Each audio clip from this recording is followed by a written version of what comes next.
was 2027. Advances in biotechnology were helping people improve their physical and mental abilities to an amazing degree. Provided, of course, they had enough money. A new breed of people was emerging, half human, half machine. And in Detroit, at least, not everyone was happy to see it. I'd just landed a job as head of security at Sarif Industries, a cutting-edge biotech firm. David Sarif himself handpicked me for the job, said he needed me to keep his people safe. My ex, Megan Reed, was one of them. Brilliant neuroscientist, Megan had found a way to make augmentation safe and affordable for everyone. All she had to do was present her research to Congress. But the night before her big meeting, my security measures failed. A team of Black Op mercenaries stormed into Sarif headquarters, massacring everyone in sight. 3 of the mercs were heavily augmented walking tanks. Their mission? Take out Megan and her team. I tried to stop them, but their leader tossed me through a plate glass wall. Last thing I heard as his bullets slammed into my brain was Megan's dying scream. I should have died with her. Only I didn't. High-end military-grade enhancements saved my life. The best money could buy. It took me half a year to get a feel for them. Should have taken longer. But 6 months into my recovery, Sarif Industries was attacked again. This time, by a radical group of pro-human purists. Violent, militant, and fanatically opposed to human augmentation. They claimed to be members of Humanity Front, a non-profit organization that wanted the UN to limit biotechnology research. The thugs broke into Sarif's factory and found machinists working overtime on a top-secret military augment called the Typhoon. Sarif sent me to retrieve it, and when I did, I found one of the so-called purists next to it, wired with cerebral implants, trying to download its classified specs. Obviously, something more was going on. The AUG killed himself before I could question him. Sarif ordered me to dig deeper, so with the help of Frank Pritchard, Sarif's head of cybersecurity, I did. Turns out a second hacker had been controlling the AUG's actions from somewhere off-site. Pritchard and I tracked his signal to a secret FEMA internment camp in Detroit. The Black Op mercenaries were there. The same mercs who'd left me for dead 6 months before. Figured they'd try again when they saw me. Wasn't so easy for them this time. I took out the tank named Barrett, even got him to give me a new lead. A penthouse apartment in China. Of course, we both knew it would be a trap in the end.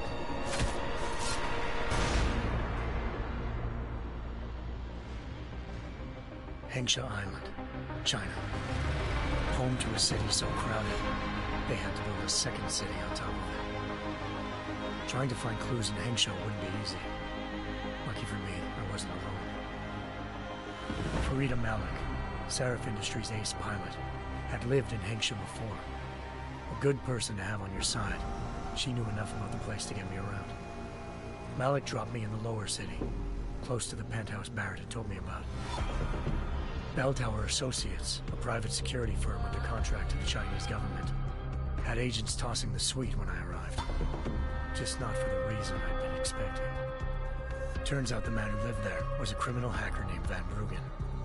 The same hacker who'd been remotely controlling the AUG in Sarif's factory.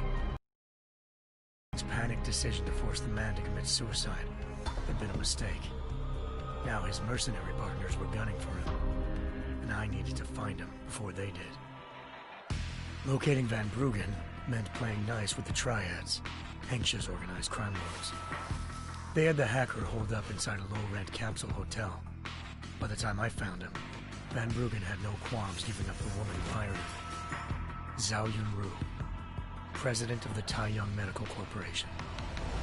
According to Van Bruggen, Zhao wanted to monopolize the augmentation industry and had hired Black Op mercenaries to destabilize her competition. Sarif Industries was at the top of her list. To prove this, I needed to get inside TYM and grab a surveillance hologram off a server. I suspected Van Bruggen was hiding something when he told me this, but nothing could have prepared me for what I saw. Megan wasn't dead. She and her 4 best researchers had been kidnapped, spirited away somewhere while their kidnappers made it look like they were dead. Desperate to learn more, I confronted Zhao in her penthouse. She claimed to be a pawn in a bigger plan, and hinted at a group so powerful it controlled global interests at a whim. Then she slipped into a panic room and hit the alarm, forcing me to make a very quick exit. I figured Zhao was lying, but part of her confession made sense. David Sarif had been worried about his people. So worried, he'd required all of them to have subdermal locator devices surgically implanted. The GPOs would have been broadcasting the day of the attack. But Zhao said a single call to Picus, the world's leader in global 24-hour satellite news, had turned those signals off. I needed to fly to Picus headquarters in Montreal if I wanted to learn more.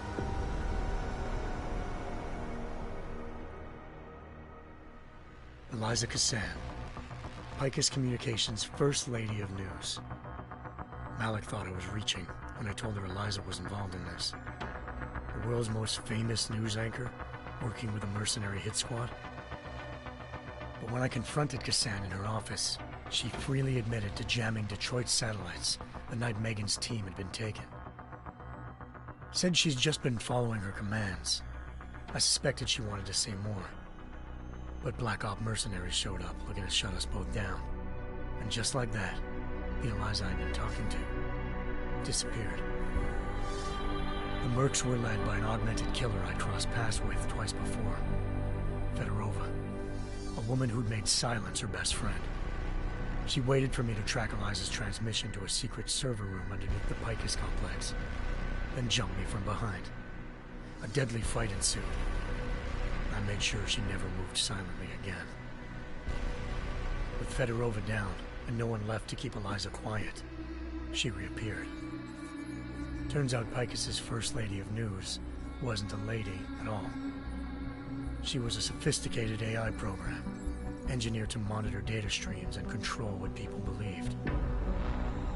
Eliza told me the Mercs had brought in a Humanity Front doctor named Isaiah Sandoval to remove the scientist's implanted tracking devices while Detroit's satellites were down. She also told me to speak to David Sarif if I wanted to learn more. By the time Malik and I got back to Detroit, tensions between normal and augmented citizens had reached a flashpoint. Riots were breaking out in several cities, and the UN was being urged to intervene. Sarif was trying hard to convince Hugh Darrow, the inventor turned philanthropist who'd once been a leading proponent of enhancement technologies, to help stop a possible regulatory vote. Sarif had a lot riding on Darrow. Megan's discovery would have given millions of people the chance to evolve beyond their normal human abilities, and at the same time catapulted Sarif Industries to the top of the Fortune 500. According to Sarif, Megan's kidnappers knew this, and didn't want people evolving unless they controlled how it was done. He called his enemies Illuminati, and urged me to keep searching.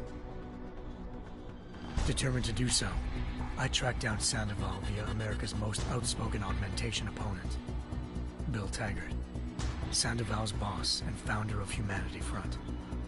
Sandoval admitted to operating on Megan's team when I confronted him, but said he hadn't removed their GPLs. He'd merely switched them to a different frequency.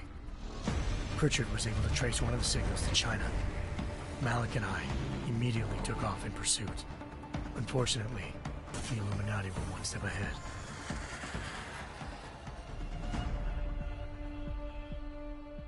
Ambushed. Shot out of the sky by Bell Tower Associates, seconds after entering Hengsha's airspace. Malik's piloting skills saved me. After a tense and bitter struggle, I escaped into Lower Hengsha.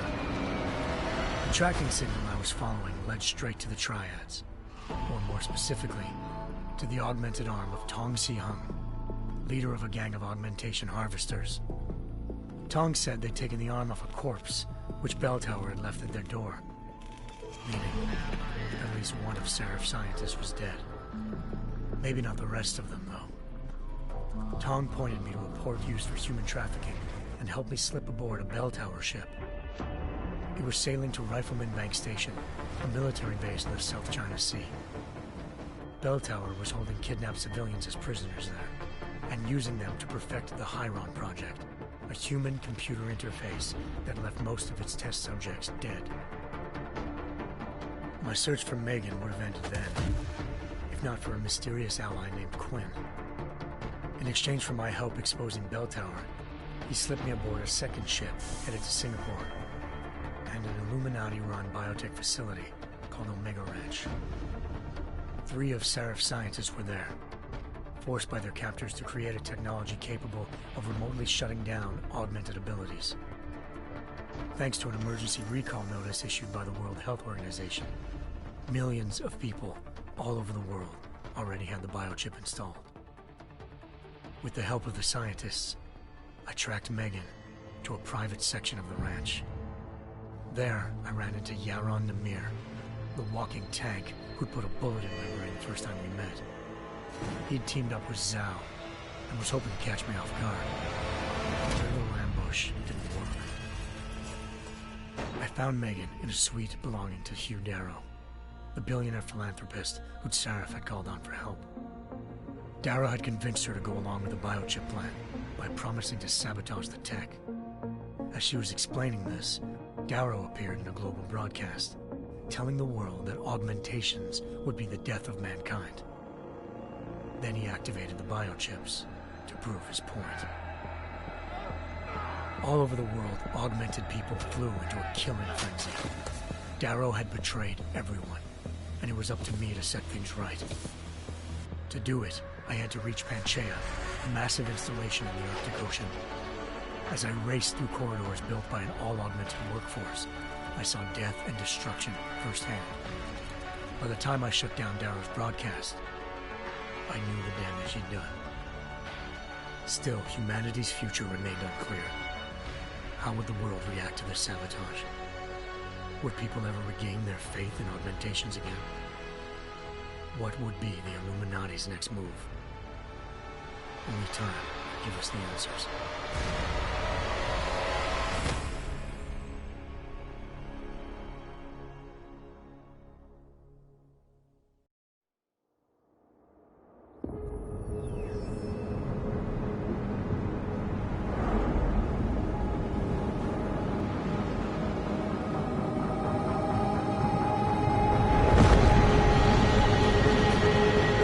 I once thought I could save the world. Now look at it.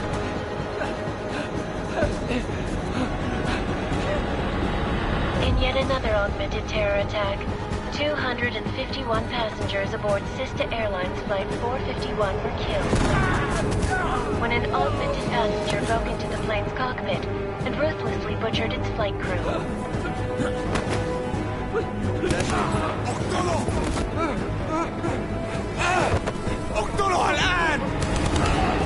Details recovered from the black box recorder suggest that the man may have been suffering flashbacks to the AUG incident. That horrible day 2 years ago when augmented people all over the world flew into a psychotic killing spree, causing the greatest loss of life in recent history.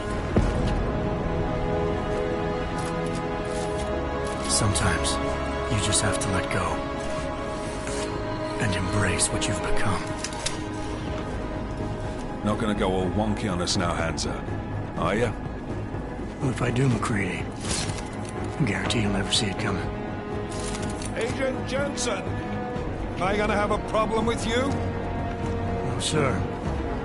No reason to assume you would. Good, because you are the only augmented operative on this team, and I intend to make good use of you. Listen up, all of you. We got a sandstorm barreling down our arse and we can't afford to make mistakes. We're going after this man, an arms dealer named Shepard. He's ex-Bell Tower, one of the Special Forces commanders who disappeared during the incident. And he's come out of hiding? That cannot be good. It's not. He's selling weapons and military-grade augments to terrorists. This is Aran Singh, the undercover agent who lured Shepard out of his hole. Best you see Interpol's got. For 3 years he's worked hard to get in tight with the Jinn, an Iraqi smuggling cartel that's infected the Eastern Hemisphere like a plague.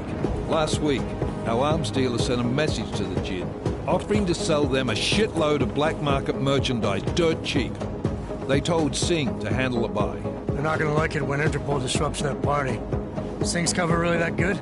It is right now. We need to keep it that way. This is where the deal's going down. A half-finished high-rise hotel that's been abandoned ever since the incident. It's not a pretty picture inside. Let me guess. Most of the laborers were augmented with heavy-duty industrial rigs. So when the incident hit, and they all went schizo, things got gruesome real fast. And no one, except for some homeless junkies, have been inside the place ever since. So what's the plan, Director? Singh's meeting Shepard on the ground floor, inside the hotel's main atrium. He sent the bulk of his Jinn crew to the penthouse levels to secure a vantage point. I want McCready's team to take up positions overlooking the atrium and make the arrest. Jensen, you're going in solo from the roof. My objectives? Keep the Jinn from joining the party. As far as we can tell, only one route connects the atrium to the penthouse level, a halfway decent elevator shaft. Here. I want you to block access to it. Fine. Just cut me loose. Do you plan on relying solely on your augments for this one? I'd recommend taking a little hardware, just to be sure.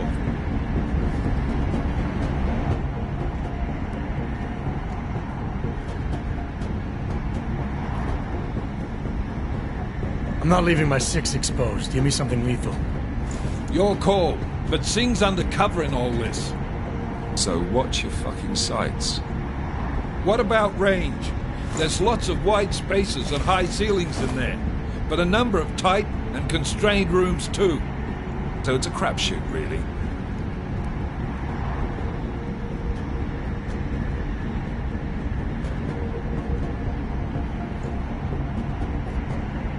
Well, I'm not looking to play dice with anyone in there. Give me something with distance. Your call. Less chance of being seen and compromising Singh that way. One last thing, Jensen. Singh said the Jinn are using some sort of portable Wi-Fi device to boost communications. He's got a better chance of maintaining cover if you disable it. We'll keep an eye out for it. But aren't we on the clock here? You said there's a sandstorm moving in. There is, and we got the intel on this mission at the very last minute, so we're scrambling a little. If it comes to it, your #1 priority is keeping the Jinn out of that atrium. Copy that. Time to put away your happy thoughts, gentlemen. We're approaching the target building. You're up first, Jensen. Let's do this. Task Force Action. This is Knife Leader. Engage Hush drives and descend to Angels 1-5.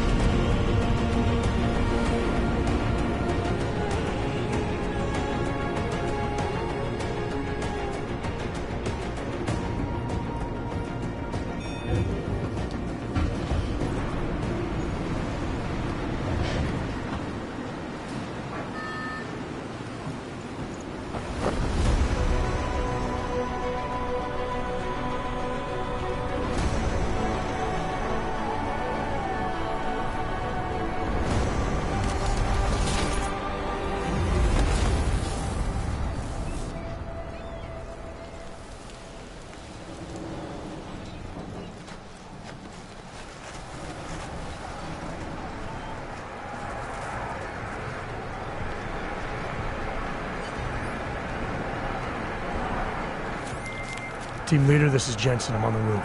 Solid copy. Move into the building. The access route you need to block is at the far end of the penthouses. And keep in mind, the direct route might not be the easiest one. Roger that. McCready will advise once his team is on the ground. Miller out.